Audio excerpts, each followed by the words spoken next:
Halo teman-teman, saudara-saudaraku sebangsa dan setanah air Indonesia, Indonesia Raya, Indonesia kita tercinta. Kembali lagi bersama saya dengan Randy Monit di channel Fixtagram, video tajam beragam. Teman-teman, kali ini saya tidak membagikan sebuah tutorial, tapi ada video yang sangat-sangat lumayan panjang ini. Saya akan mengulas tips dan cara bagaimana mencegah PC atau laptop agar terhindar dari serangan virus. Untuk teman-teman yang sudah tahu, khususnya para senior, boleh membantu melengkapi di kolom komentar apa-apa aja yang bisa ditambahkan sebagai solusi dalam mengatasi masalah serangan virus. Biar teman-teman yang lain yang masih belum tersadarkan oleh waspadanya sebuah serangan virus bisa kita bantu sadarkan, karena biar bagaimanapun mencegah lebih baik daripada mengobati. Dan ini adalah sharing, masukan, saran. Kita simak satu persatu ulasannya. Langkah pertama yang harus kita kondisikan adalah harddisk. Maksud saya, harddisk yang ada di PC dan laptop sebaiknya hanya digunakan untuk kebutuhan sistem drive C. Jadi hanya ada satu partisi. Sementara untuk kebutuhan penyimpanan data, pekerjaan dan sebagainya itu ada di harddisk eksternal. Jadi jangan digabung. Harddisk internal bisa kita pakai 120 GB, 250, 320 atau 500 GB sesuai dengan kebutuhan kita masing-masing. Ada dua jenis pola serangan dalam virus. Yang pertama adalah melalui jalur offline, yang kedua melalui jalur online. Kalau jalur offline, contoh kasusnya teman-teman laptopnya dipinjam terus dicolok flash disk punya temennya tanpa di-scan antivirus, tanpa sepengetahuan, ternyata di dalam flash disk itu sudah ada virus. Itu melalui jalur offline. Contohnya seperti itu.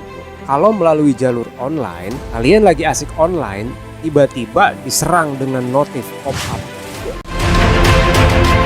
Tanpa kalian sadari, sistem kalian sudah diserang oleh virus. Pastinya kalau untuk jalur online, rata-rata virus yang masuk itu adalah virus yang high, yang kuat, yang strong. Ya, sangat disarankan juga, memang sebaiknya setiap PC ataupun laptop itu harus menggunakan antivirus yang hebat dan harus sering di-upgrade. Tapi masalahnya perusahaan antivirus mungkin cara bekerjanya akan sedikit jauh lebih lambat daripada si pembuat virus. Pembuat virus itu jauh lebih update. Setiap hari dia akan mengeluarkan varian-varian baru dengan senjata-senjata baru dan teknologi yang lebih mutakhir. Sementara ketika varian baru dibuat, antivirusnya sendiri belum bisa mendeteksi, belum bisa menghapus. Ya kita anggap aja rumah sakit akan mengeluarkan obat ketika dia mengetahui penyakit baru apa yang muncul. Itu logika, bro. Biasanya tanpa kita sadari, tanpa kita ketahui, kita mengakses website-website yang memang sudah terkontaminasi oleh virus. Kebanyakan itu situs-situs dewasa. Yang kedua, tidak menutup kemungkinan dari software yang di dalamnya ada crack yang sengaja ditanamkan malware oleh si pembuat. Jadi ketika kalian online dan aplikasi yang sudah terinstal itu tadi ada di situ, si pembuat langsung tahu terkoneksi dari mana. Canggih ya. Dan biasanya mereka bekerja menggunakan tim. Ada yang khusus memberikan pop-up, ada yang khusus melemparkan virus, ada yang khusus menjelajah ke folder-folder kita dan menanamkan not, catatan-catatan ancaman dan sebagainya. The experience the best of teacher. Pengalaman adalah guru yang terbaik.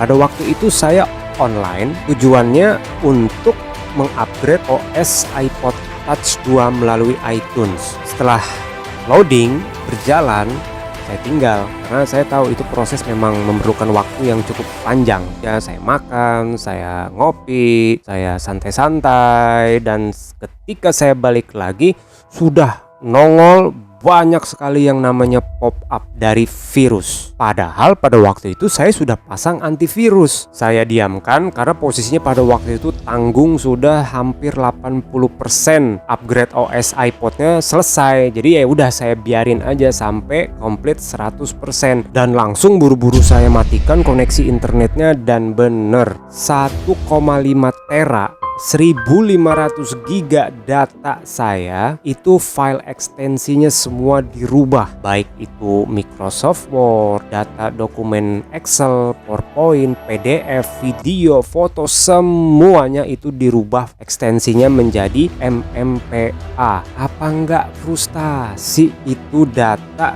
kerjaan sudah bertahun-tahun baru hari itu dihajar oleh virus dan tidak bisa dibuka, bro. Saya coba merename, mengganti ekstensinya kembali normal, tetap filenya tidak bisa dibuka. Bahkan saya mendapatkan catatan berupa ancaman bahwa data saya itu bisa didekripsi dengan menebus sekian dolar. Jadi fix dihajar oleh virus malware variannya MMPA. Dan saya nggak habis pikir gimana kalau kejadian ini menimpa teman-teman. Misal teman-teman lagi dalam kondisi menyelesaikan skripsi, menyelesaikan tugas kantor, tugas sekolah yang sudah jauh-jauh hari dikerjakan, tiba-tiba filenya nggak bisa dibuka sama sekali. Teman-teman harus mengulang lagi dari awal. Pastilah itu pekerjaan yang sangat melelahkan. Capek saya aja itu migrain. Ya langsung migrain, bro. Panadol habis 1 strap cuma gara-gara itu. Seperti yang saya sampaikan di awal tadi, kita perlu memisahkan drive C dengan D, penyimpanan data itu di harddisk eksternal. Maksudnya sebelum teman-teman online, harddisk eksternal itu bisa dilepas dulu, jadi tidak digabung dengan drive C. Jadi teman-teman yang belum tahu juga dikasih tahu aja. Itu bisa diatasi, masih tidak tergolong susah ketimbang harus mengusahakan file yang sudah dirubah ekstensinya. Itu jauh lebih sulit. Teman-teman pasti tahu lah, untuk install OS sendiri itu sebenarnya tidak memerlukan waktu yang cukup lama. Yang lama itu justru kita menginstalasi kayak software-software, aplikasi, memasukkan plugin, register dan sebagainya. Itu yang memerlukan waktu yang cukup panjang. Dan itu pun juga sebenarnya sudah ada solusinya. Caranya, drive C yang sudah diinstal lengkap dengan driver dan aplikasinya itu bisa kita packing menjadi satu kemasan menggunakan software yang namanya AirDrive Image. Nanti teman-teman bisa download. Jadi ketika ada masalah pada sistem C yang diserang oleh virus, teman-teman tinggal merestore. Atau bisa juga teman-teman install aplikasi yang fungsinya seperti deep freeze. Pastilah teman-teman sudah pada tahu ya. Khusus teman-teman yang pernah diserang virus dan datanya belum bisa dikembalikan, belum ada solusi, ya udah simpan aja, jangan dirubah-rubah, jangan diapa-apain. Kita tunggu entah mungkin 3 bulan, 6 bulan atau 1 tahun. Ada decryptor yang bisa digunakan untuk mengembalikan data yang sudah dirusak oleh virus. Jadi kalian juga nggak usah lah berpikir kayak pengen bayar surat tebusan biar diberikan decryptor. Kita mau bayar juga, siapa yang berani jamin kalau hacker bakal kirimin decryptornya ke kita? Kan nggak ada. Tapi kalau memang data yang diserang itu bersifat urgensi, bener-bener darurat, ya mau tidak mau harus dibawa ke perusahaan-perusahaan IT yang bisa memberikan solusi. Dan itu memang biayanya sangat mahal. Seingat saya untuk harddisk 250 GB aja itu mungkin sekitar 3-7 juta. Lumayan kan, angka yang sangat fantastis ya teman-teman.